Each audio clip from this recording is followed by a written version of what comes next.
Daddy works a long day. He'll be coming home late, he'll be coming home, and he's bringing me a surprise. His dinner's in the kitchen, packed in ice. I've waited a long time. Sleight of hand is now the quicker pull. Yeah, I reason with my cigarette. I say your hair's on fire, you must have lit your wits. Yeah, all the other kids with the pump-top kicks, you better run faster than my bullet. All the other kids with the pump-top kicks, you better run, outrun my gun. All the other kids with the pump-top kicks, you better run, faster than my bullet. All the other kids with the pump-top kicks, you better run, faster than my bullet.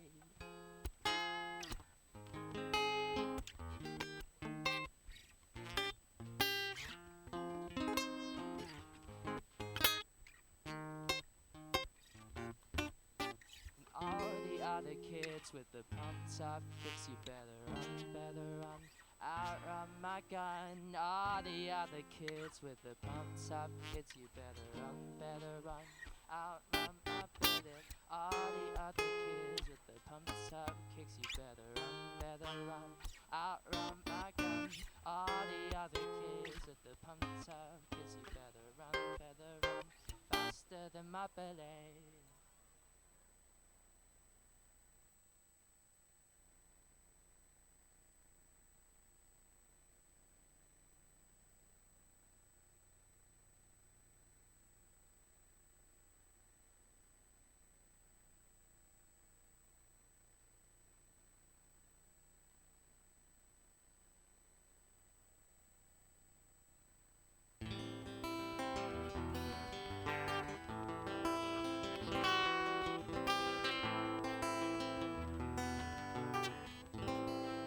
Sunshine when she's gone. It's not warm when she's away. Ain't no sunshine when she's gone. She's always gone too long. Anytime she goes away. Wonder this time where she's gone. She's gone to stay. Ain't no sunshine when she's gone. This house just ain't no home. Anytime she comes away. I know, I know, I know, I know, I know, I know, I know, I know, I know, and I know, I know, I know, I know, I know, I know, I know, I know it. I'm alone anytime she goes away. Sunshine when she's gone. Only darkness every day. Ain't no sunshine when she's gone. This house just ain't no home. Anytime she comes away.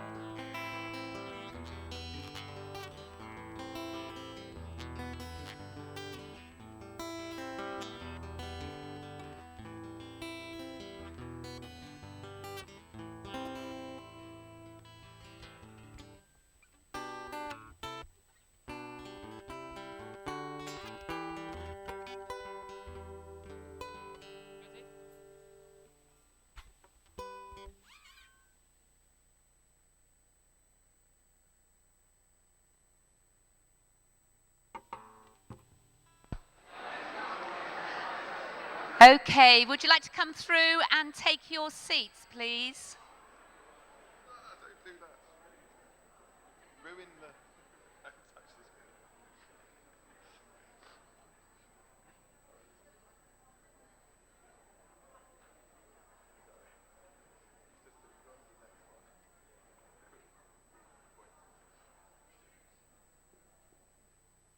bit. Okay, welcome. As you're just coming in, my name's Gaynor and I'm a member here at Lansdowne. And I just wanted to welcome you to our October Big Questions. I want to thank Joe for the music just now. And Joe will be playing during our break as well and at the end.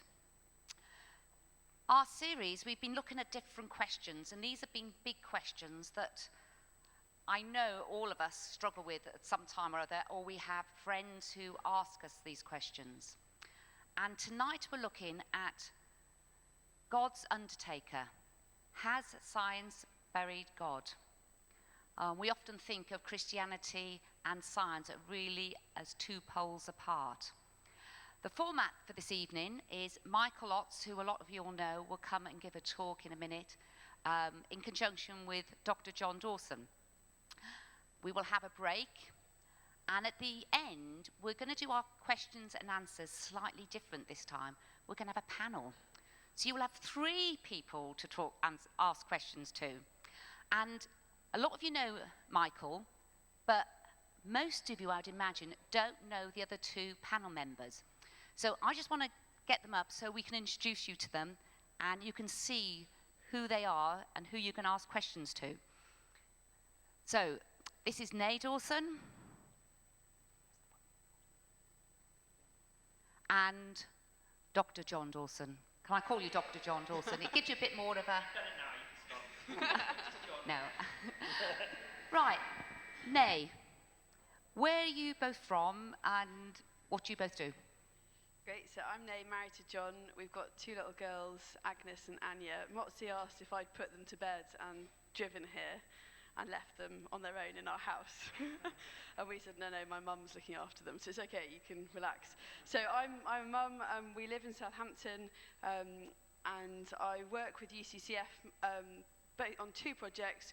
One, we're helping develop new resources for the Uncover project, and the second one, we're trying to set up a science leadership network for scientists around the UK. Right. Now, you know what UCCF means. I know what UCCF means, but a lot of people out there won't have a clue what that stands for. What is it and what does it do? Great. So I work with Christian unions around the country, and the University College Christian Fellowship supports the Christian Union. So you'll have students in this church, I guess. Hello, students. Most of you will hopefully be part of Bournemouth CU. I'm one of the staff workers that supports the CUs in the UK. Thank you. John, just briefly, because we're going to hear from you lately, what do you do very, very briefly? Because otherwise I will get told off by Michael for asking you too much. So I work as a biologist. I'm at the University of Southampton, and I'm doing research into stem cells and trying to use the potential of stem cells to regenerate bits of tissue like bone and skin and cartilage and things like that. We both are really involved, as Nay said, with the Christian unions at universities as well, so I quite often get wheeled out to different CUs to give talks on science and God and that kind of thing as well. Brilliant. And just give me one fact about yourselves that nobody else knows about. I haven't given you, just quickly, something that's really interesting that actually even Nay might not know about. Oh, I'm really sorry. I can't think of anything. Something about me that Nay doesn't know about. Okay, Nay might know about, but somebody else doesn't know about then. Just something interesting. Okay, what have we done recently that's been interesting? Our life's become very boring and one track with 2 children, hasn't it? We used to do all kinds of exciting things like travel around the world.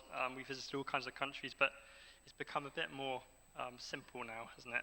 Nay actually has got 4 jobs. She didn't say this. She's always been more interesting than I am. So as well as working with the Christian Union movement, she's a swimming teacher.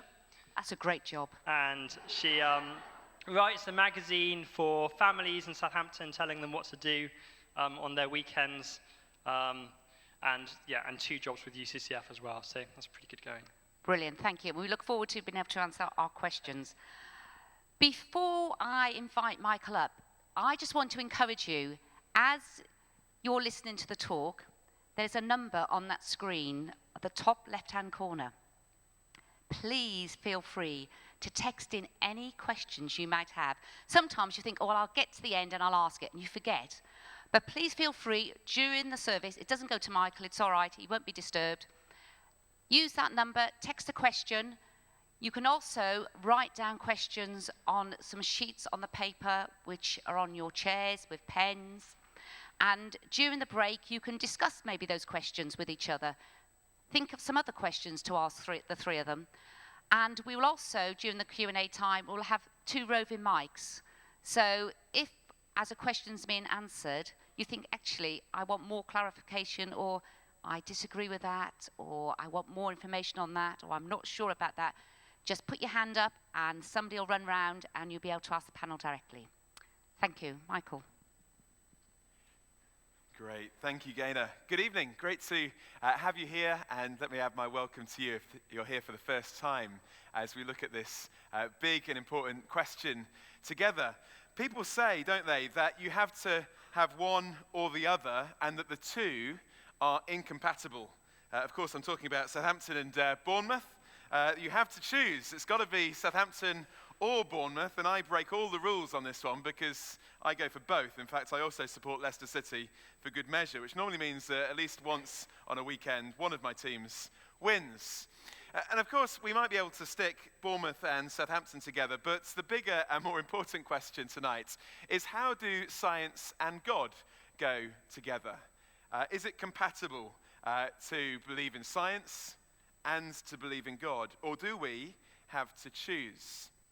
And a lot of people would say, absolutely, we do have to choose. It is one or the other. Perhaps wheeled out most often in terms of our media, in terms of this subject, is Richard Dawkins, who would very much believe that this is the case. And he says, religion is a cop-out, a betrayal of the intellect, a betrayal of all that's best about what makes us human, a phony substitute for an explanation.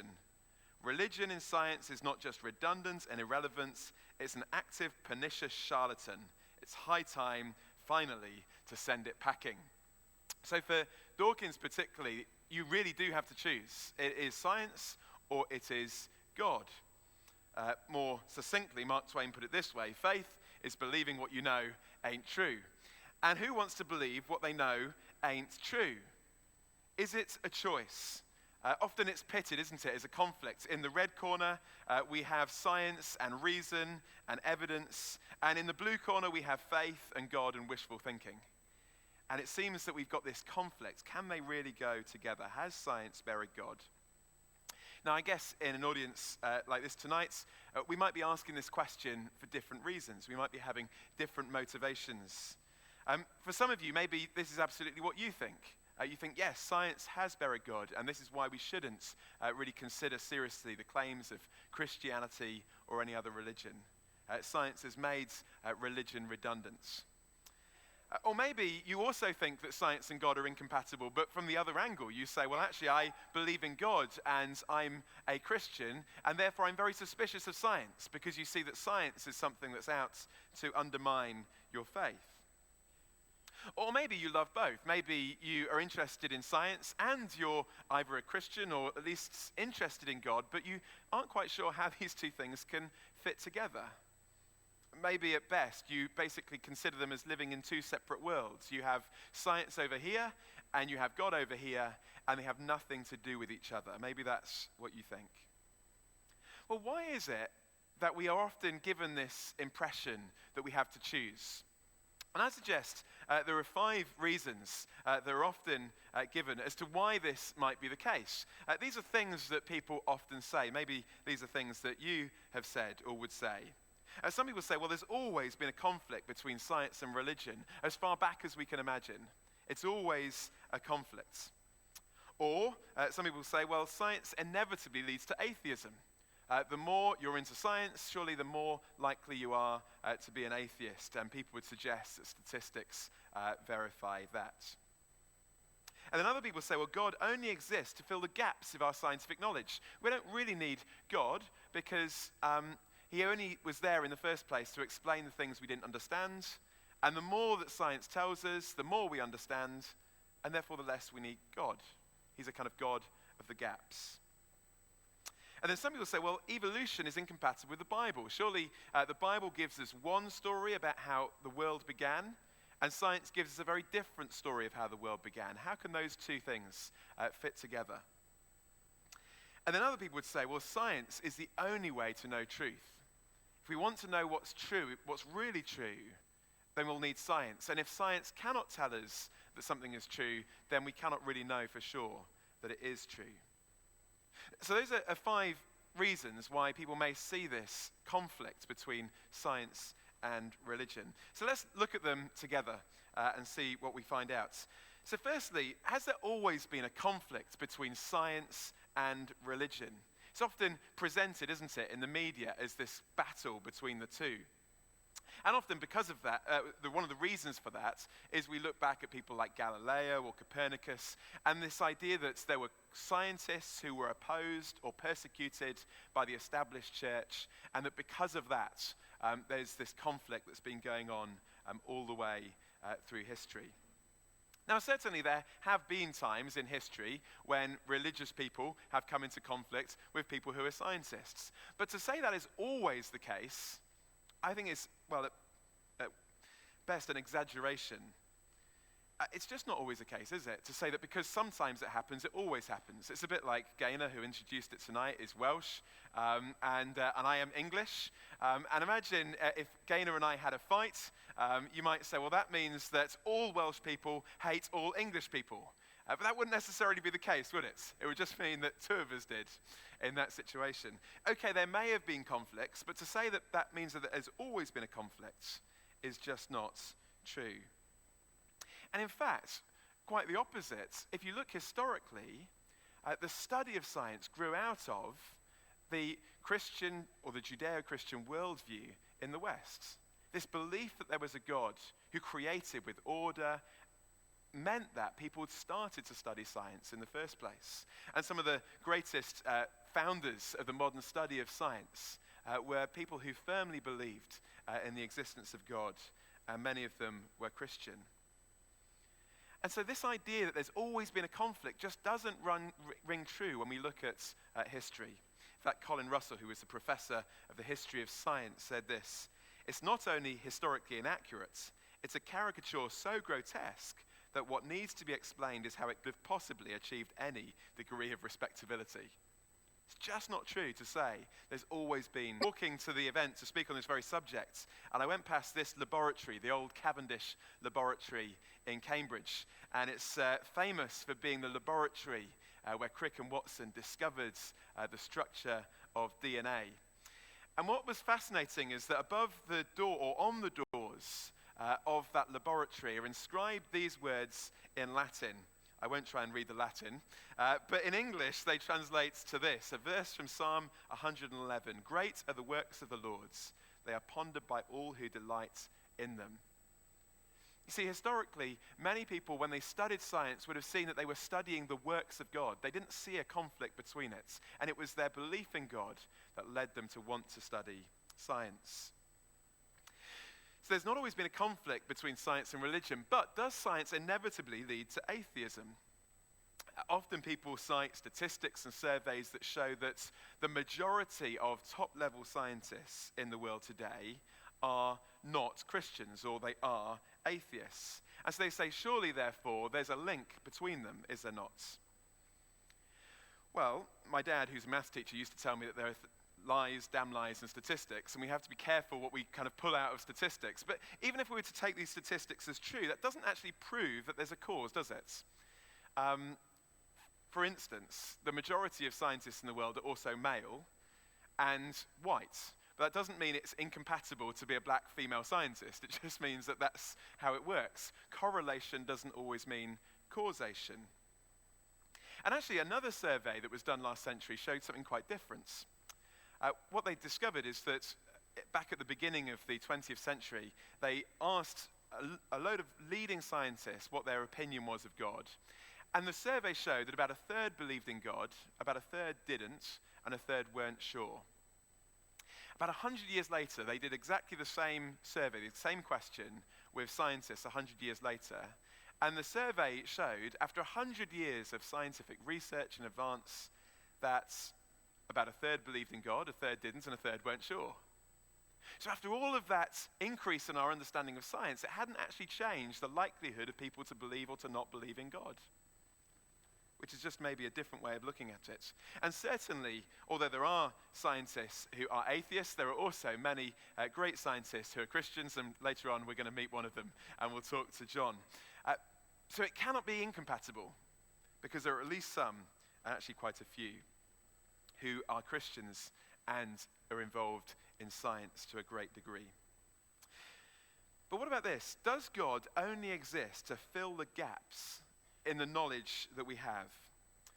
Stephen Hawking, in his book, has this cartoon, which I thought was quite funny. This guy's looking at his calculations, and he's being told, I think you should be a bit more explicit here in step 2. In other words, the bits we don't understand, let's just say God did it. And he's saying, basically, that's often how we use God. He's kind of there to do the things we don't understand.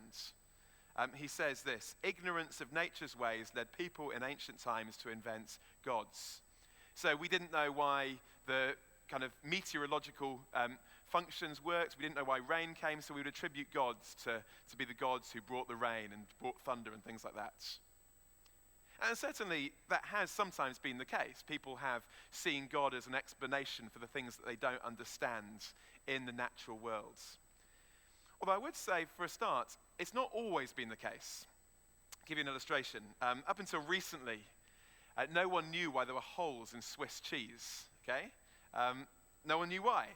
But I've never yet heard anyone try and explain the holes by saying that God is behind them, as if it's a kind of God of the Swiss cheese holes. They just said, we don't know, okay? So it's not true to say that when we don't understand something, we always say it was God. But the bigger problem with this idea of looking for God in the gaps is that actually it could be the wrong place to look for him. Let me illustrate. You've probably all used one of these in your life, a Dyson Airblade hand dryer. And up until Dyson brought out these hand dryers, basically hand dryers were very ineffective, weren't they? You never actually dried your hands in a hand dryer because you thought it would actually dry them. It was just like the culturally accepted thing to do, wasn't it? After washing them, you stood there for a few seconds kind of exchanging the water from hand to hand until someone else was waiting behind you, and then you thought you better scarper, otherwise there'd have been a queue all the way down the toilet. But when they invented these hand dryers, they said that it would actually dry your hands properly dry in 10 seconds. And so I remember the excitement that I had when I first walked into a toilet and discovered that they were being installed with these Dyson Airblades. And so what I did is I decided to do a little survey. I washed my hands twice to get the average time. And I can assure you that actually it does do it in 10 seconds. It really does work. Now, imagine I was to say to you, well, I cannot, with my small little mind, comprehend how a Dyson Airblade can dry your hands so quickly. So I have come up with the explanation that there must be a little man called Mr. Dyson. And he must live somewhere in that Airblade. And he sits there waiting to hear the sound of the flush on the toilet. And then he springs into action. And when he sees the hands being dipped into that machine, he runs along really hard going, blowing on your hands. That's how it works, right? And so what I do is I get a screwdriver and I start taking the Airblade apart. And I look inside to try and find Mr. Dyson. And lo and behold, I can't find him. So then I come to the conclusion there cannot be a man called Mr. Dyson because I've looked inside the machine and he's not there. Now, of course, that's ridiculous, isn't it? Here's Mr. Dyson using his Airblade. He is there. He is a human being, but he's not inside the Airblade. He is the creator of it. He made it. Looking for him inside it would be the wrong place to look for him.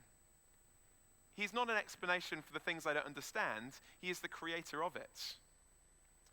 And you see, when it comes to looking for God, the Christian view, the biblical view of God, is not that he's a kind of God of the gaps, doing the bits that we don't understand within the creation, but actually he's the God of the whole show. He's the one that created everything. And understanding how it works doesn't remove the need for a God who made it all in the first place. It's a very different view of God. And therefore, understanding how the world works and discovering new things about science doesn't mean that we don't need God anymore. I'll give you an illustration. Isaac Newton, when he wrote about the law of gravity and discovered that you shouldn't sit under apple trees. when he discovered this, he didn't say to himself, well, now I've discovered how gravity works, I no longer need to believe in God. He didn't do that. He did something else. He wrote this book, Principia Mathematica. And in it, it's well worth reading the introduction. You can read it online for free. He basically says, I want to convince the thinking person to believe in God. His understanding of how things worked didn't remove his need to believe in God, but actually gave him a greater motivation to believe in God. And Francis Collins, director of the Human Genome Project, puts it this way: scientists who do not have a personal faith in God also undoubtedly experience the exhilaration of discovery, but to have that joy of discovery mixed together with the joy of worship is truly a powerful moment for a Christian who is a scientist. See, because God is not in the gaps, we don't need to worry that discovering how things work removes the need for God, but quite the opposite. The more we know about how this universe works, the more worship we could have of a God who created it. But what about this one? Isn't evolution incompatible with the Bible? Surely science gives us one very different story of how the world came about than how the Bible tells us the world came about. What are we to say about that? Well, the first thing that's worth saying is that the Bible is a library, that's what the word means, of different books. Different books that have different genres. You have historical books, and you have poetic books. And those books are to be understood in the way that they were written. So no one reads the book of Isaiah and says, gosh, this isn't true because it says the trees of the field clap their hands, because I've never seen trees that clap their hands. You just say, well, that's just poetry, isn't it? So you need to understand the kind of genre that the Bible is written in. Now, one of the big questions that Christians have grappled with down through the centuries is, what kind of genre are the early chapters of Genesis that describe the creation of the world? Are they history or are they poetry? And Christians have grappled with that and discussed that. And amongst Christians, and I'm sure amongst Christians here tonight, there will be different opinions of exactly how we interpret those early chapters, either very literally, a young earth a few thousand years ago, or much older, a description of how the world came about, but not to be taken simply as a science textbook. And certainly there are many Christians who believe firmly in the Bible and in God, who believe that God used evolution as a mechanism by which he brought about the world as we know it today. And one of them is Simon Conway Morris, professor in Cambridge University, one of the leading evolutionary biologists, and also a really committed Christian. There are Christians who hold both of these together. And actually, it's worth saying, if God did use the mechanism of evolution to bring about the world as we know it today, it doesn't mean that there isn't intelligence behind the universe. Let me try and explain. If you saw this car driving along the streets of Bournemouth tomorrow, you might have a double take, because you would notice that this car doesn't have a driver. And so you'd probably say to yourself, wouldn't you, well, that car has no intelligence behind its direction. It's just driving itself. There's no intelligence. But actually, that wouldn't be the case. This is the Google car, and there's a great deal of intelligence behind that car. It's been designed in such a way that it can drive itself. In fact, you might say, it's got even more intelligence behind that car, well, certainly than behind mine when I'm behind the wheel. You see, the fact that it can drive itself doesn't mean it's just random, but it's been programmed in a way. So what if God had created a world in such a way that things could create themselves? Well, that wouldn't mean that there is no intelligence behind it. Actually, and maybe this is provocative, but I'd throw this one out too. I think evolution may be a bigger problem to the atheistic worldview than it is to the Christian worldview. Let me try and explain. If evolution is the only explanation we have for who we are today as human beings, then I would suggest that that might give us big doubts about truth claims of any kind, including the claim that God doesn't exist. You see, if evolution is the only story in town, if it's the only show on the road, then the thing that has determined who we are today, the only thing ultimately that determines who we are today, is the need to survive. Survival is the most important thing. And therefore, truth and the ability to know truth would always have to come secondary, wouldn't it, to the need to survive.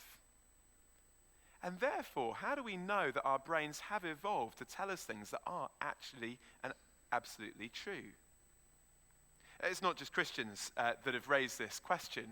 John Gray, who's certainly not a Christian or doesn't believe in God, raises this question when he says, modern humanism is the faith that through science humankind can know the truth and so be free. But if Darwin's theory of natural selection is true, this is impossible. The human mind serves evolutionary success, not truth. It's the question, the problem. Or Charles Darwin himself, in a letter to one of his friends, put it this way. He said, "With me, the horrid doubt always arises whether the convictions of man's mind, which have been developed from the mind of lower animals, are of any value or at all trustworthy. Would anyone trust in the convictions of a monkey's mind if there are any convictions in such a mind?" You see what they're saying? They're saying, look, if this is the only thing that explains who we are, why should we trust the convictions of our brains? But most of us do, don't we? What gives us that conviction that we can really trust them? So I want to suggest evolution isn't a defeater in terms of Christian belief, but it could potentially be a bigger problem for the atheistic claim. But I've said enough, and I want to invite someone to come and join me up at the front here. And so I'm going to invite John to come and join me. And Gainer's going to give you the microphone. John, you've come over from Southampton. You've told us a little bit already about what you do, but tell us a bit more about it, because you are a kind of pucker real-life scientist. So what is the science that you're doing? Okay, so I don't want to bore you, but I'll try and talk a bit about what I'm doing. I run a small group. So there's a few PhD students and a postdoc, and we're trying to use clay to control the behavior of stem cells once you inject them into the body, which sounds, I know, a really unpromising idea. I've actually been given £1 million to pursue this idea, though, so I'm really hoping it is going to work. So not personally into your own bank account, not into mine, no. That's a pity. But the idea is basically clay's more interesting than you might think. Clay's basically lots and lots of tiny little particles, and you can suspend them in water and they form gels, and these gels you can inject, and they set very quickly. So you can inject them into your body, into a hole in your bones, and they'll set into a gel, and they hold cells. So you can mix in a load of your stem cells that you could get from your bone marrow or something like that, inject them back into the body. This clay gel will hold it in place. But the other interesting thing about clay is it's really, really sticky for biological molecules, which means you can mix in lots of different biological instructions which tell the cells what to do once they're there. So the cells will stay there, they don't float away, but they're also stimulated by various molecules which will tell them to grow into new bone or stimulate new blood vessels to grow in and nourish the cells. So that's the big idea that we're trying to explore. I never knew you could do so much for clay. I just thought you made pots out of it. But so that's, how long have you been doing that? 12 years. 12 years now. So, wow. Yeah. I look a lot younger than I am. Yeah. Nothing to do with stem cells. So you're a bit older than 12, obviously. When did your love of science begin? Yeah. So I've always loved nature. You read lots of biographies of scientists, and they were people who kind of tinkered around with chemistry sets. I actually never owned a chemistry set, but I did love birds and wildlife. I used to go out and sit in the garden and make hides and that kind of thing. There's some early video footage of me saying that when I'm older, I'd like to be a naturist, which obviously wasn't what I meant. But well, you could just come over to Studland, because we've got the perfect place for you, John. So, yeah, that's right. I wanted to be the kind of David Attenborough. He was my kind of role model. When I got to university, I started doing project work, and really then I started to just discover the joy of, rather than just kind of watching stuff, actually kind of getting your hands in and controlling things and manipulating things and seeing what happens when you do various things. And so I carried on in my biology, and then I started working in a stem cell lab. Fantastic. So you went through that and then into do your PhD afterwards. So you're working in science. You're also a Christian. How did you become a Christian? I grew up in a Christian family. My mum and dad were both committed Christians. They took me along to church and basically gave me a Christian worldview. My dad was scientifically informed and encouraged me in my pursuit of science. And so I've never really felt particularly a conflict between science and the Christian worldview. And that, I think that's definitely helped me, actually, in lots of ways. At some point, when I was about 16, 17, I felt challenged about whether this was a personal belief for me or whether it was just something that I was following my parents in. Actually, it wasn't, and it really wasn't me following my parents. The fact that my parents believed in Christianity was a serious disincentive for me as a 17-year-old for becoming a Christian. But at that point, I felt God saying to me, am I your God, and do you follow me? And at that point, I became a Christian and gave my life to God, despite the fact that my parents had got there before me. Great. So your kind of love of science and your study of science has kind of gone alongside having this Christian worldview and then following Jesus. You said just then you didn't see it as a conflict, but have you found other people have suggested that? You know, you've studied science as you've kind of been taught by scientists. Have you felt this kind of pressure to say you've got to choose? I mean, how's that? Have you seen that at all?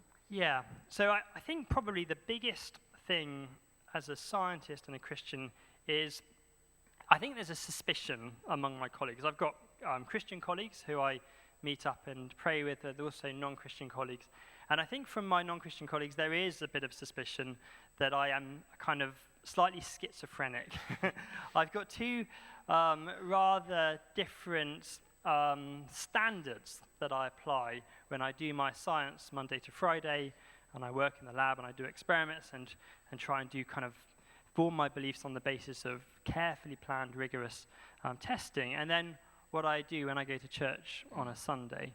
So I think there is that suspicion that there is two very different standards that I apply in my Christian life and in my life as a scientist. So I've had to think quite a lot about that and ask myself, am I living a double standard life? Obviously, how there's would a lot you respond to that? Yeah, so there's a lot to say. I think a very simple thing that I've come to realize is that knowing God and knowing stem cells is different. That sounds very simple, but it's very important. Stem cells, like lots of things in science, are things you can control and manipulate in the lab. You can conduct experiments on them, and that's a really great way of coming to know things about the world by kind of prodding and poking stuff and manipulating things. But of course, the Christian belief is that ultimate reality is not just something that you can control and manipulate. It's someone. And I'm a scientist, but I'm also married to Nay, so I know that doing experiments on someone is not a good way of getting to know them. So having this understanding that there are different ways of knowing God is very important. And it's something I think that scientists should understand, because scientists know that it's no good saying, I've got this really great method, and so what I'm going to do is I'm going to try and squeeze everything I can understand about the world into what I can find out about this method.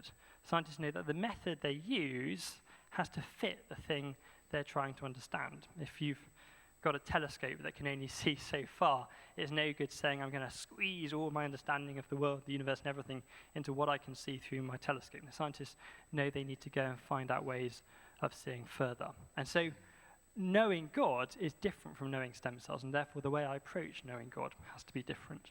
Yeah. So although some people would see it as a kind of conflict and a dissonance, you don't see that. But actually, how does being a Christian affect the way you go about doing science then? Does it affect it? Yeah, it's an interesting question, because in some ways it doesn't. Okay. On the ground, I look very much like any other scientist. When I write my lab book up, I don't kind of record down the prayers I've prayed for my experiments to work. And I think there's a good reason for that. Science is, in some ways, a very Christian value system. Scientists share a deep conviction that the world makes sense and that it can make sense to me. And as we've already heard, I think that flows very directly from a Christian worldview, knowing that God made the world, He made my mind and gave me the abilities to understand it. We also skeptical about ourselves. We know how easy we can lead ourselves astray, how easily we can lead others astray in our thinking. So that, again, flows from the Christian understanding that we have fallen minds, and so we need to be careful in how we try and understand things. And so I think the methods of science sit very comfortably with the Christian worldview. But there's definitely ways that it impacts me. One thing that I found really helpful is a poem, actually, believe it or not, by George Herbert. It's called The Elixir. It's a wonderful poem. The elixir is this idea of the philosopher's stone, which if you've read Harry Potter, you'll know what that is. It's the famous stone that turns whatever it touches into gold. And in George Herbert, he takes this idea and says the Christian gospel, the understanding of God that the Christian gospel presents us with, literally turns everything it touches into gold. So he says, the first verse says, "Teach me, my God and King, in all things thee to see, and what I do in anything, to do it as for thee." And I found that a very powerful idea. First of all, going back to what Francis Collins was saying, it helps you kind of, when you see something amazing, it helps you praise God. You know that you can see through those things and see to God. So there's a verse where it says, "A man who looks on glass, on it may stay his eye, or if he pleaseth, through it pass, and then the heavens espy," which is a lovely idea, and that's a really rich idea when you're doing science. When you see something amazing, my colleagues will often go, "Wow, that's really cool." But I can go further than that. I can say, "Praise you, Jesus, for making this world so amazing." But then also, it adds dignity to even the most mundane things that you do in the lab. Science is actually obviously a very esteemed enterprise, but most of what you do doesn't work. Most of what you do seems to be a complete waste of time. And so knowing that God sees what I do, even those things that none of my colleagues are going to care about because it was a dead end, is actually a very dignifying thing. There's another verse, it says, "A servant with this clause makes drudgery divine, who sweeps the floors as for the laws, makes that in the action fine." And that's a really, again, a really deeply helpful thing, because it means that when my science isn't working, when it just feels like drudgery, I think know from the that outside, we often have this view like, it's amazing and discoveries every day, but I guess a lot of it is hard work and frustrating. Yeah, exactly. And the other big temptation in science is a lot of what you're doing is to try and build up a reputation so that your peers see what you're doing, they recognize what you're doing, and so success can very easily go to your head, and failure goes to your heart, and it can really destroy you because it feels like everything's depending on it. But knowing that God is my God and I'm doing it for him, it changes things. So the last verse of the poem, this is the famous stone that turneth all to gold, for that which God doth touch alone cannot for less be told. So I found that really helpful, and that's a deeply Christian idea that God sees what we do and it matters to him, and therefore it actually matters. Brilliant. Fantastic. Thank you so much, John. We're going to hear more from you later in the Q&A, so do be thinking of questions that you want to ask John. Before we do that, one last point on this was that many people say, well, science is the only way to know truth. Is science the only way to know truth? Is it the only way to discover what's really worth knowing? Well, we're going to watch a short video clip, not by a scientist, but by John Cleese dressed up as a scientist, and you'll see why in a moment.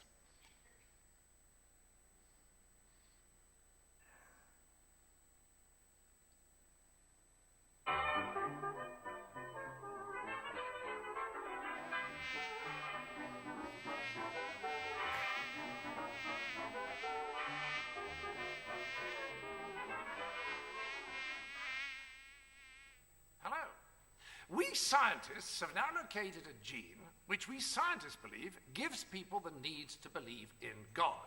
In other words, this God gene releases chemicals into our body which create the impression that there is meaning in the universe. And this God gene is just here, between the gene which we scientists now know makes us eat coconut ice cream after a fish dinner, and this gene here, which causes people with weak egos to grasp around desperately for simple explanations. Now, the discovery of this God gene is a big step forward in our quest to show that every bit of human behavior can be explained away mechanically, because we've now also located the gene which makes some people believe that every piece of human behavior can be explained away mechanically. And it's here, right next to the gene that makes you go to see Nicolas Cage movies, so that's another puzzle solved. And right under this gene, which can cause you to forget that since the 1920s, quantum physics has destroyed forever the idea that everything can be explained mechanically. Now, the gene which causes us to forget this obvious fact is very dominant in some people, especially me. And we scientists now know that it's closely linked to this gene here, which gives you such a weak sense of self that you hang on to anything that makes you feel more secure emotionally, whether it's fundamentalist religion or a reductionist view of the universe, which is right over this gene here that makes you want to punch people in the head when they take the scientific process and subject it to their pathological literal mindedness. Thank you. I needed that. And by the way, we now know that there is a gene that causes you to say, thank you, I needed that, just there, when you were punched in the head. Brilliant. So that's John Cleese. But what is he doing? Well, he's not attacking science so much in that. We're not attacking science at all. But what he's attacking is an idea called Scientism. And that's the idea, not that science is useful, but that science is this only way to discover truth. That if you can't discover it through science, it's just not worth knowing. But actually, that's quite an arrogant view, isn't it? The idea was debunked in the philosophical realm over 100 years ago. And it's a very arrogant view to have today, particularly in a university, where clearly there are departments other than science departments in the university. Surely there are lots of ways that we can discover truth. And different disciplines will be useful for different things. And to say that science can answer all of the questions and all of the problems of life is just to go beyond its limits. Ludwig Wittgenstein, in his massive work of philosophy, concluded pages and pages of detailed philosophical investigation by saying this in conclusion. He says, "We feel that even if all the possible scientific questions have been answered, the problems of life have still not been touched at all." See, science is really useful, isn't it, for discovering certain things. But there are other things that it won't necessarily help you with. Science will discover how you can make a nuclear bomb, but it won't tell you about the ethics of whether to use it. It will discover, for instance, new methods of screening for Down syndrome, but will leave all sorts of questions about what that might mean, as we saw in that documentary last week. We can discover lots of things through science, but there are lots of other questions that we'd also want to ask. Or maybe put it this way.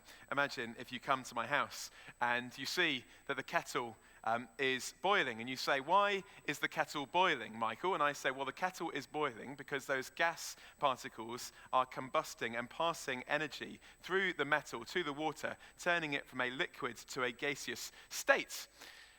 That'll be why the kettle is boiling. But also, there is another reason why the kettle is boiling. I knew you were coming round, and I wanted to have a cup of tea with you. You see, there are questions about meaning that we'd want to ask about the universe too. What does it mean? And what does life mean? And does it have a meaning? Science is great, but it has its limits. And actually, if you want to discover about the Christian faith, then while science can be helpful, it's not the only thing that will help you. Because at the center of the Christian faith and the Christian belief is a historical claim. A claim that God, the God who created the universe and all of its natural laws, stepped into that universe in space and time in the person of Jesus Christ, and lived and died and rose again. And to investigate that claim, the central claim, the foundational claim of Christianity, is not a claim that you're going to be able to investigate by sticking it in a test tube. You're going to have to use history and historical investigation to know whether that claim is true. And actually, that's exactly what we'd encourage you and invite you to do, to investigate that claim for yourself. But also, as John really helpfully said, because at the center of Christianity is not a thing but a person, then actually the invitation is not just to get to know this person intellectually, but personally as well. Imagine if I am walking through town and I meet an attractive girl and I say to her, I'd like to get to know you. Could we meet up tonight? And to your surprise and mine, she says yes. And so we meet up at 7 o'clock, and she's got dressed up, expecting maybe a nice meal, a trip to the cinema, a concert or something like that. And I meet up with her dressed pretty much like I'm dressed now, and I say, great that you came. I'd really like to get to know you more. Let's head down to the university. There's a few investigations that I'd want to run by you. Firstly, we need to weight. Is that really naturally your hair color, your blood? A human person cannot be subjected to scientific investigation, but they are more than that. They're not just a thing, they're a person. The heart of the Christian faith is a personal God who has revealed himself in the person of Jesus. And the invitation of Christianity is not just to conduct an experiment to see whether it's true, that might be the beginning, but to get to know him personally and to encounter this God who is really there. Because ultimately the barrier between us and God is not science, as so many people like to think. When I was in Armenia 2 weeks ago, I woke up in the morning and I looked out of the window and I saw this view, absolutely stunning view of Mount Ararat, 50 kilometers from the city of Yerevan, where I was staying. But the funny thing was, I had been to Yerevan before and I had stayed there for several days and I had never ever seen Mount Ararat. And yet it had always been there. The problem was, every time I had been there was mist and cloud in the way. It was there, but there was a barrier separating me. And the Christian claim says that God is there, but there is a barrier that separates us from him. And it's not science, but it's, well, to use the biblical word, it's sin. It's this natural state of independence that makes us want to live our lives apart from him in our own way. That's the thing that really cuts us off from God. But that's the very thing that through Jesus can be taken away. And that through Jesus, we can come to know the God who is there and have a relationship with him. Now listen, I've spoken for long enough, and we want to make sure there's time for questions. So we're going to pause there. Joe's going to head back up and play for a few minutes. And you're welcome now to text in your questions, or to write down your questions, or even to just think of your questions, because there'll be a roving mic as well in a moment. And Nay and John and I will come up in a few moments to tackle some of those questions. So do that, text them in, but also discuss. This is kind of, you can chat with the people around you. You don't have to stay in silence. It'd be really good. If you can't think of a question, ask the person next to you. What would your question be off the back of what you've heard? Okay, go for it.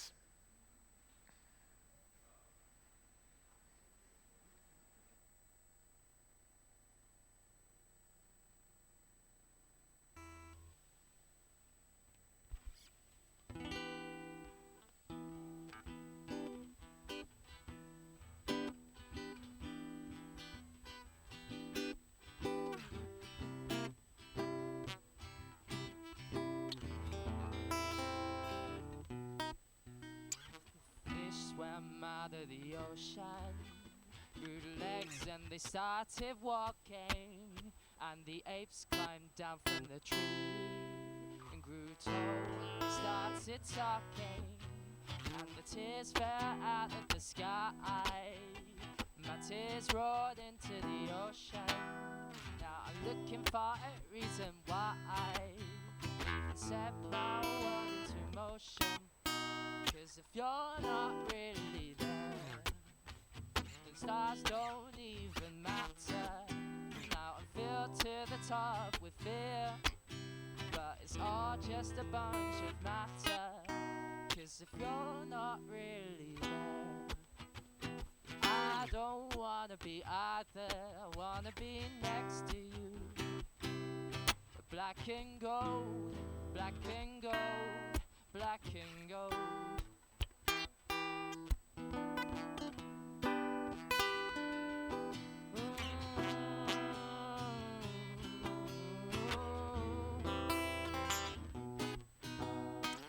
I looked up into the night sky. I see 1,000 eyes staring back, and all around these golden beacons I see nothing but black. Feel the way of something beyond them. I don't see what I can feel. If vision is the only validation, then most of my life isn't real. 'Cause if you're not really there, stars don't even matter. I'm filled to the top with fear, but it's all just a bunch of matter. But if you're not really there, then I don't wanna be either. I wanna be next to you. Black and gold, black and gold, black and gold.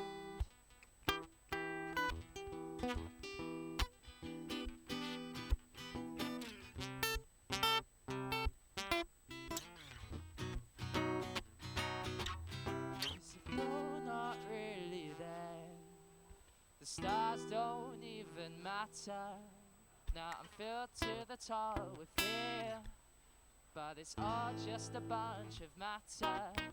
'Cause if you're not really here, then I don't wanna be either. I wanna be next to you. Black and gold, black and gold, black and gold.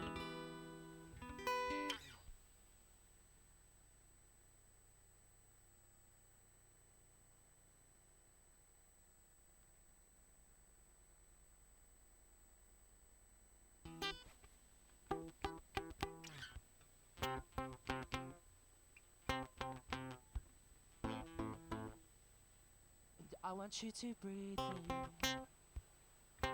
Let me be your air.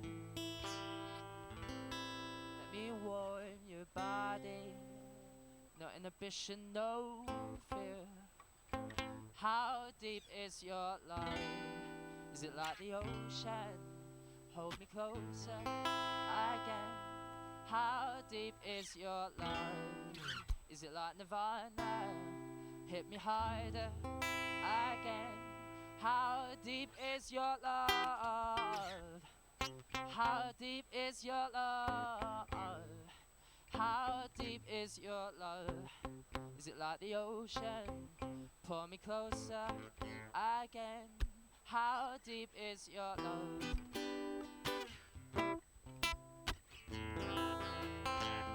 How deep is your love?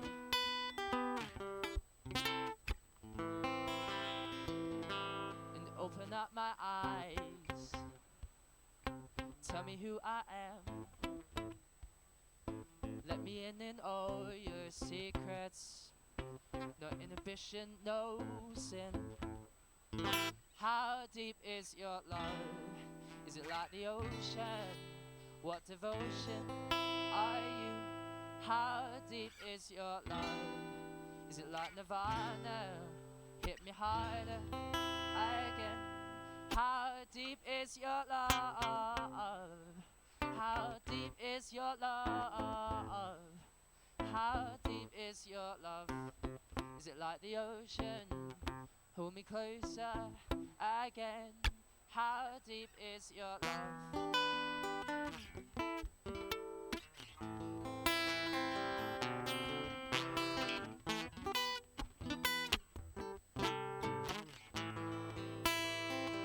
How deep is your love?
Good evening.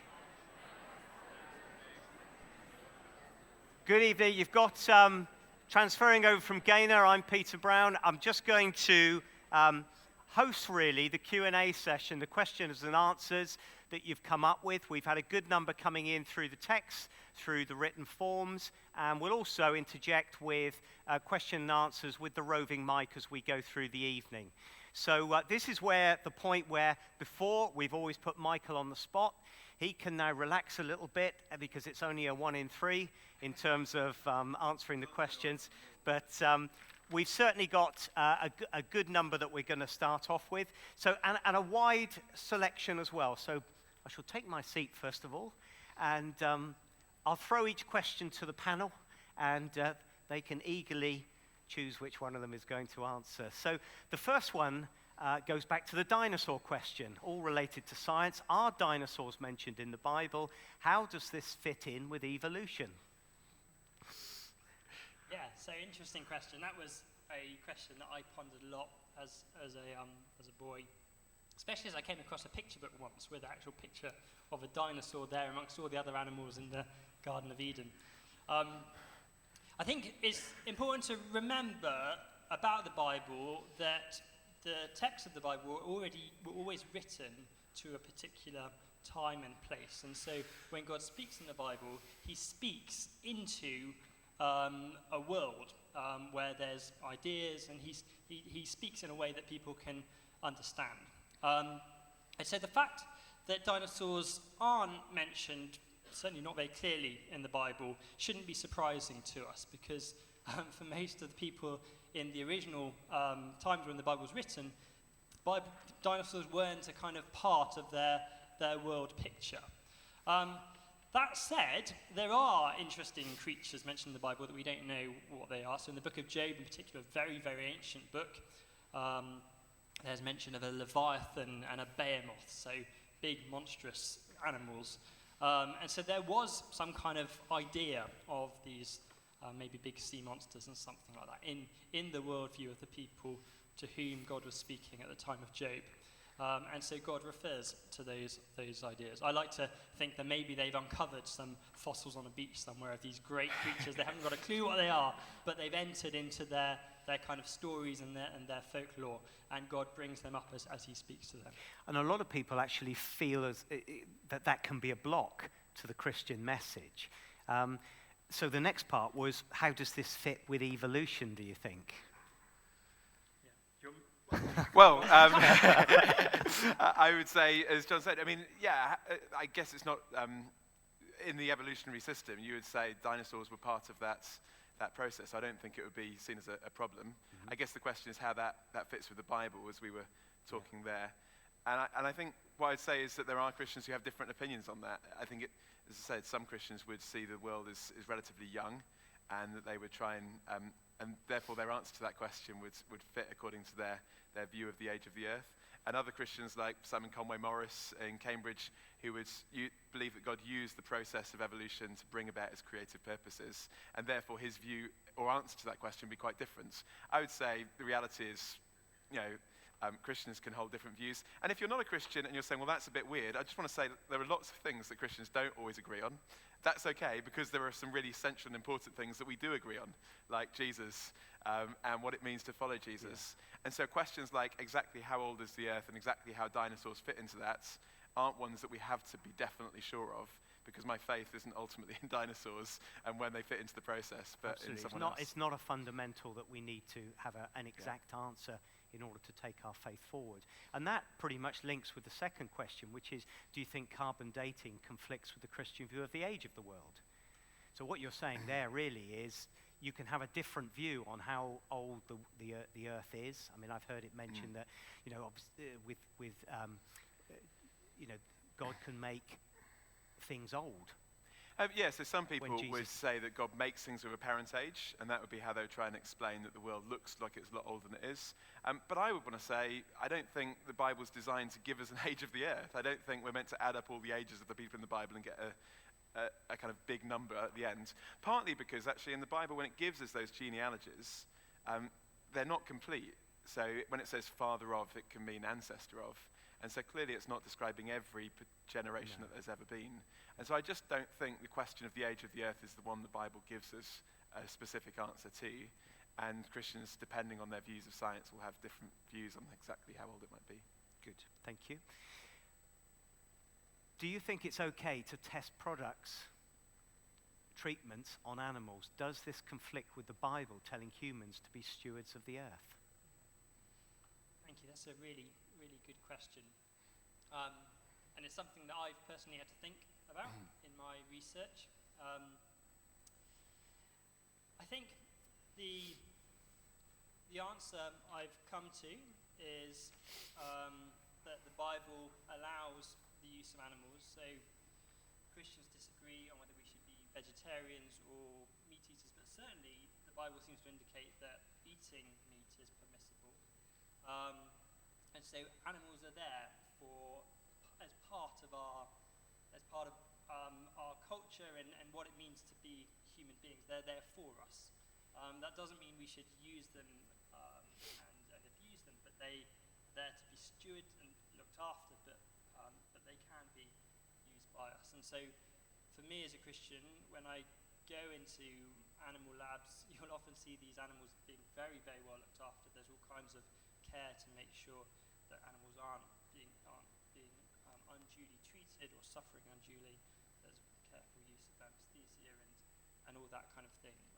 And so I think for the sake of discovering new medicines and helping overcome diseases and suffering, then with careful use it's permissible. Yeah, but obviously it's a very emotive topic, isn't it? Yeah, and it's still problematic. I think if we lived in a world without disease and death, then we wouldn't need to use animals. Yeah, thank you.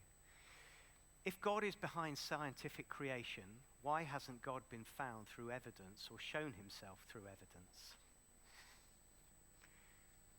Do you want me to repeat that? It's a tricky question. If God is behind scientific creation, why hasn't God been found through evidence or shown himself through evidence? I think partly it relates back to what we're talking about in terms of the God of the gaps. Because God is the God of the whole show rather than the God of the gaps, I wouldn't expect to find God kind of within his creation, kind of doing the things I don't understand. I mean, the late Christopher Hitchens said, our greatest microscopes and telescopes haven't found God, therefore he's run out of justifications. But that's kind of like trying to find Mr. Dyson in the hand dryer. Yeah. It's looking for him in the wrong place. And of course, if God is outside of creation, then by default, we wouldn't be able to know about him, would we? If we are characters in the story that he has created, as it were, then it wouldn't be possible for us to discover him because he is outside of that. Unless, of course, he chose to reveal himself. And I think that is at the heart of what Christians believe, is that this God has chosen to reveal himself, and he's actually written himself into the story in the person of Jesus. Yeah. And so I think we can see clues that point us towards the reality that there must be something and someone outside of this universe. Where does it come from, and why did it begin, and all those big questions. But to actually know specifically about what that God is like, we'd need him to reveal himself, and that's what Christianity claims he's done. But because he's revealed himself in history, the kind of way we want to investigate that is going to be primarily through historical investigation rather than scientific. And as you said, that doesn't suggest that there's not evidence for God in creation. It's just evidence is always interpreted. Things don't just have little tags on saying evidence for this, evidence for that. You kind of have a picture and you interpret evidence on the basis of that picture. It's a bit like, I suppose, detective novels. When you're reading detective novels, the good novels kind of front load the evidence for the conclusion of the story. And so often you have quite a lot of the picture already in place, but you're confused by different things. There's red herrings which send you off and mean you interpret that evidence differently. And then you get to the final chapter and maybe there's a key piece of evidence and suddenly everything fits in place and it's like your eyes been opened and you can see the story for what it really is. And that's very much like the Christian experience of finding God. C.S. Lewis, when he became a Christian, said, I believe in Christianity as I believe the sun has risen, not just because I see it, but because by it I see everything else. The Christian story, when you meet God, when you start to think, maybe this person, Jesus, really is the one who made this world, suddenly a whole load of light shed and a whole new world is opened up. It doesn't, as you've been saying, shut down questions. Actually, it opens up a whole new world, a whole new load of things to discover. Well, and also it's thinking about what kind of evidence you're looking for and looking at the kind of evidence that God would want to give you rather than the evidence that you go to. So driving here, I was talking to John and I said, John, are you listening? And his eyes were out the car whilst driving the car. Who was driving? John was driving. And I said, are you listening? For me, the evidence was he was repeating straight away, talking to me, looking at me. For him, he was listening. And so it's interesting, isn't it, what kind of evidence we think we want and the evidence that God could give us might be different things. Yeah, that's very important. Thank you.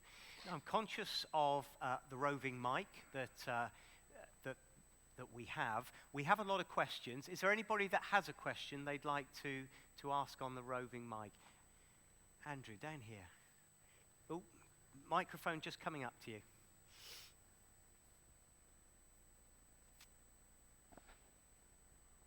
Hello. A question for Michael Lotz. You referred to the evolutionary creationist worldview, and there's in the Bible a verse in Genesis that says that God created every kind after its own kind. So birds for birds and animals for animals and then humans to humans. But you refer to some Christians believing that evolution could have been used.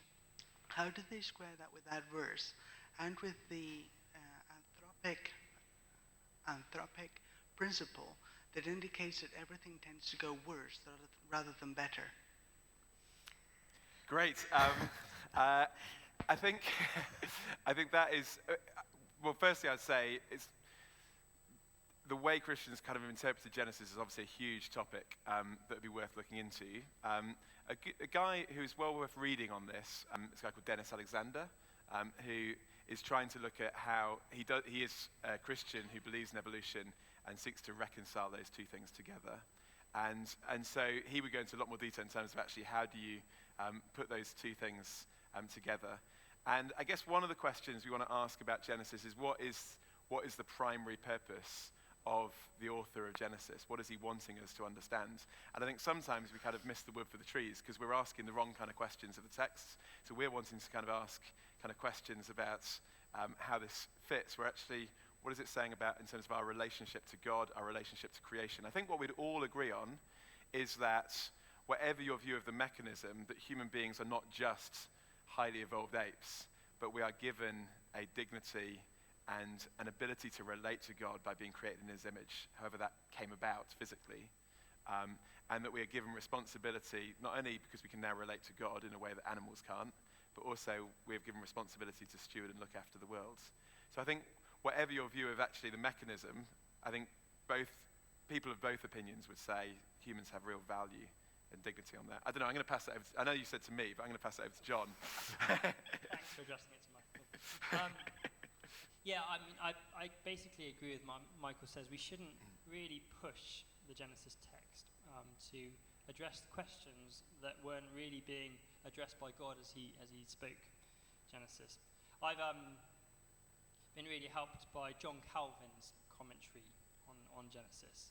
And there he makes a very strong point that when God speaks to people, he's not speaking in kind of high-level 20th century scientific language. He's speaking to everyone. And therefore he enters into people's world as he speaks to them. John Calvin uses this image of accommodating himself to them. He says it's like a mother talking to her child. He kind of stoops down into the level of the understanding of the people he's speaking to, and speaks to them in a way that they can understand. And so I think that's really important when you were reading Genesis and lots of these other texts in the Bible, that this is in everyday language that people can understand. That said, there are clues in Genesis, I think, that there's a kind of what you could call a functional integrity to creation. So God made animals according to their kind, but he also said the land brought forth those animals and the sea brought forth the fishes and brought forth the plants. And so right back to Augustine and before, people realized that God made the world with inherent capacities. And so at the point of creation, in fact, Augustine's favorite image was of a seed that developed. So God created a world full of potential, and part of his creating and sustaining act was that kind of unfolding of its potential over time, which obviously sits very, very nicely with an idea of an evolving world. But that's a very ancient way of interpreting. Yeah, and that's helpful, an evolving and adapting world. Great, thank you. We'll carry on with the questions, and then we'll go out to you guys shortly. The next question I've got here is, if a miracle has a scientific explanation, is it a miracle? Yeah, that's a good question. I'm inclined to think that it could be, because it depends what you mean by a scientific explanation. People talk about the Exodus miracles, for example, certain of them as basically being natural phenomena that would have happened, but the miracle is in actual fact the timing of it. So that happened the day after Moses says this was going to happen, and then it happened. So I don't think that takes away anything. Maybe one of the underlying that question is a distinction which isn't always very helpful between natural and supernatural. It's a distinction that's probably not there in the Bible. Nature is, as Augustine said again, what God does. The whole of the world, the way the world works, is God acting and working. He sustains it moment by moment. So there's no kind of points at which God stands back and lets the world work and then suddenly jumps in and intervenes. That distinction isn't really there. But there is a distinction between the way God normally works, through the laws of nature and the secondary causes that unfold in nature, and the way he works at extraordinary times to achieve his redemptive purposes. So that's probably a more helpful distinction. God's normal ways of working, which involves upholding the laws of nature so that scientists can actually go into the lab and make predictions about what's going to happen and understand the way the world normally works. And those extraordinary times where God does things which are different, which are by definition outside of what science can investigate, because part of what science investigates is the regularities in the world. So I don't know if that's helpful. Would you say that they conflict with the laws and the rules of science? Whether miracles yes. conflict. Do they conflict, or are they extra and above? So the resurrection, for example, that would be God doing something that's never ever happened before, and so that would be outside of the way the world normally works. Which, if you're God, that's fine. C.S. Lewis has a great illustration on this. He says, imagine if in your drawer at home you've got 10 £1 coins, and you come home tomorrow and you find there's only 5 £1 coins in your drawer. You don't say, the laws of arithmetic have been broken. You say, the laws of England have been broken. Someone's nicked my money. In terms of, you would expect to find exactly the same coins there unless someone got involved. And the laws of nature tell us what normally happens. But what if the God who created those laws of nature got involved in his world? Well, he could uphold them in certain ways. It doesn't mean that now we expect it to happen every time. And that's the problem. People say, well, if miracles can happen, we can't do science.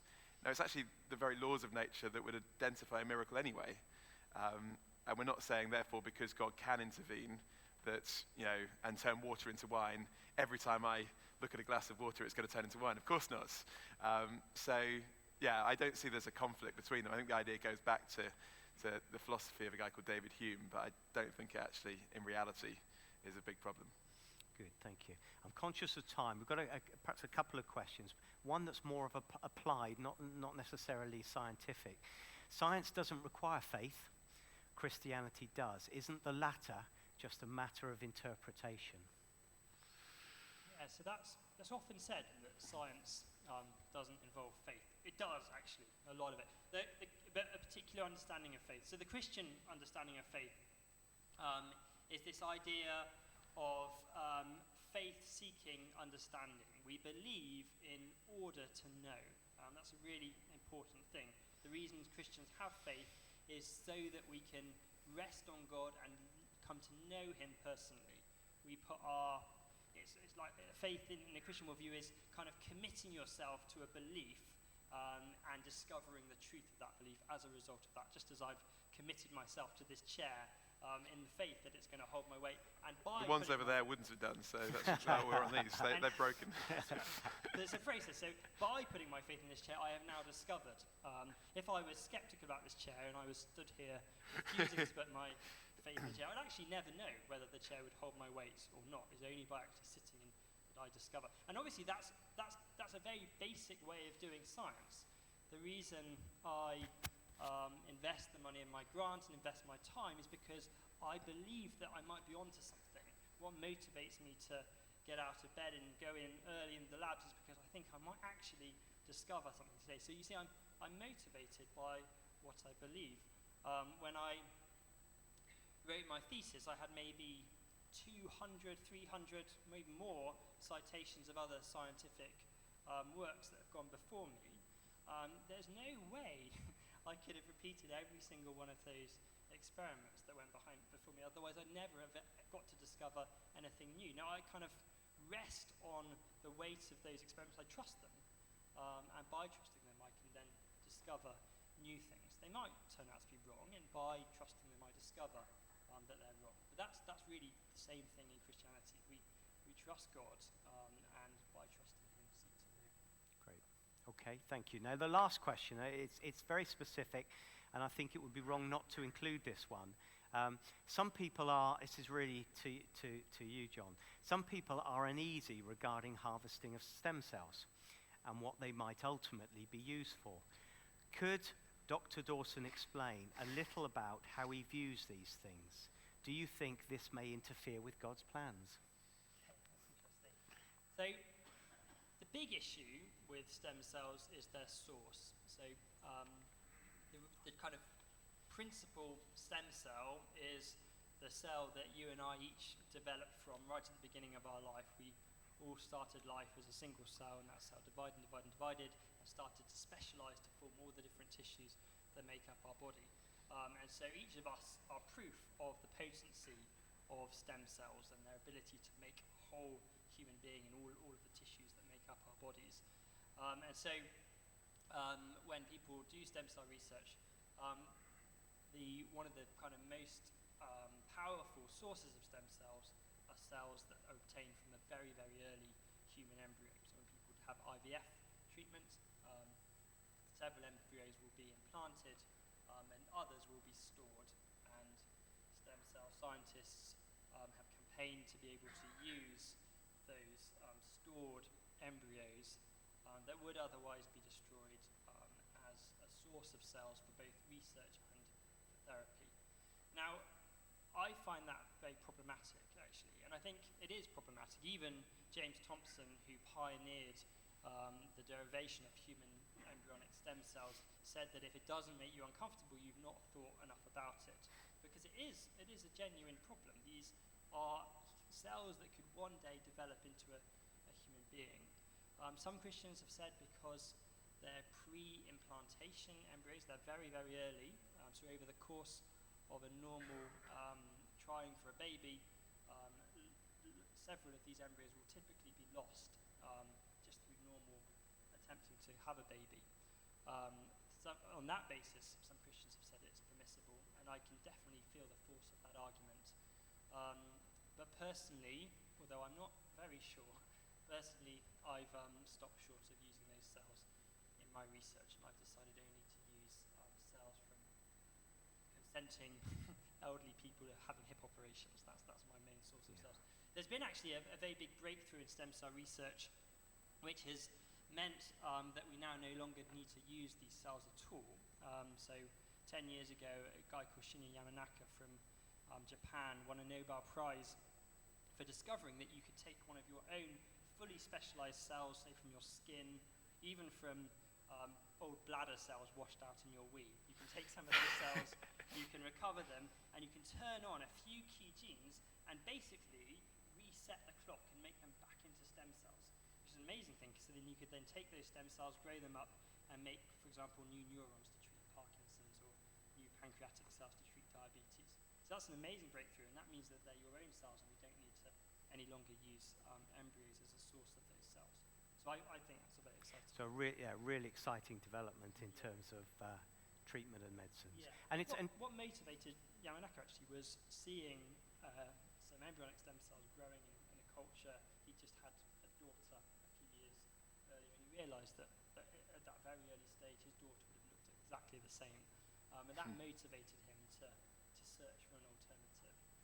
So he kind of stopped himself from going down the route everyone else was going down, and put energy into finding an alternative way. So Great. it's a really interesting. story.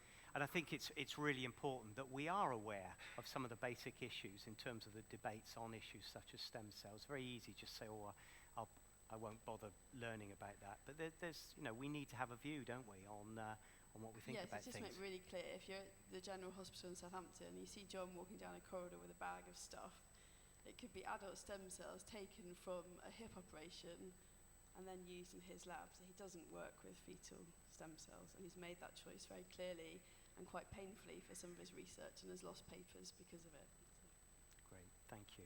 Well, the final question I was going to ask you is that we, when we're chatting with friends or colleagues, often get asked difficult questions across a whole range, whether it be scientific or ethics, or you've got a source, haven't you, in terms of where we can go to access information to get answers. Perhaps you'd like to share that. Yeah, so I'm the fake scientist on the panel, if you hadn't already realised that. I did biology at Plymouth, but I didn't take it any further than that.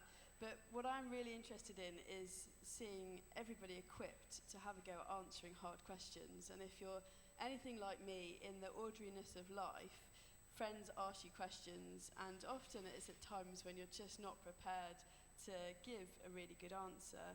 And so we wanted to promote a resource. I'm sure Michael's got lots of stuff as well, but this is from UCCF, who I work for. It's a great website called Be Thinking. Everybody should have one of these on your chair. And this website is full of articles that are really easy to read on almost every hard question that you could be asked or that has been asked. And so I really recommend that you just think through some of those questions that you've been asked in the last few days, weeks, months, and with a friend, have a go at reading some articles and then discussing how you'd answer those hard questions, so that when you're walking to school with your daughter and the guy that you're just getting to know next door with his daughter Sophia says to you, when does it all go wrong?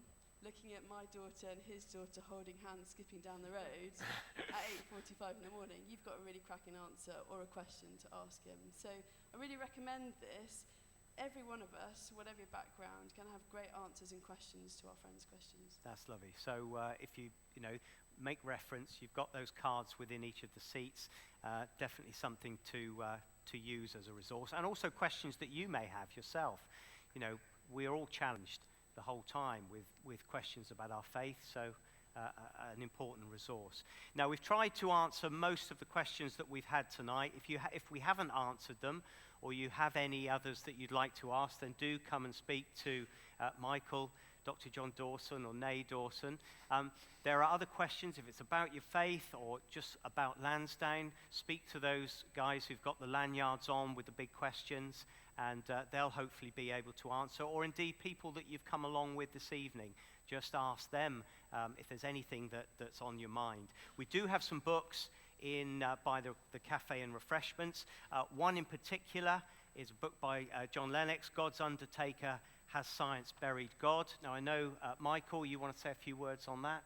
No, just if you want to look into this subject more, obviously we've just skirted the surface really, but this book really looks into a number of these questions in more detail.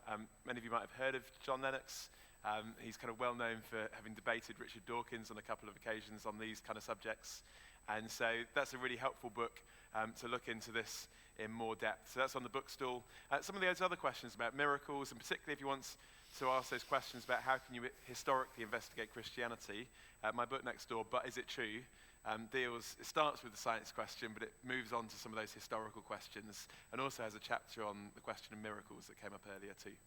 So, and tonight we've talked about the life of Jesus and his, the miracle of Jesus being resurrected. There are Gospels on the table next door, which you can take take away free of charge and read about the life of Jesus. And please do that. And again, any questions you've got, then please do ask. This is one of a number in the series, The Big Questions. The next one we've got is on the 20th of November, Sunday evening, where we're asking the question, where is the love and why are people so selfish? So 20th of November, that will be a month's time.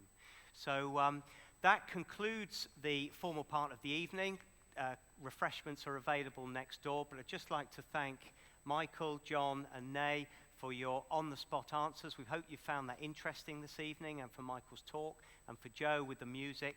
And it's great to see so many here, and we hope you found that enjoyable and challenging. So thanks very much, and let's give a round of applause for them.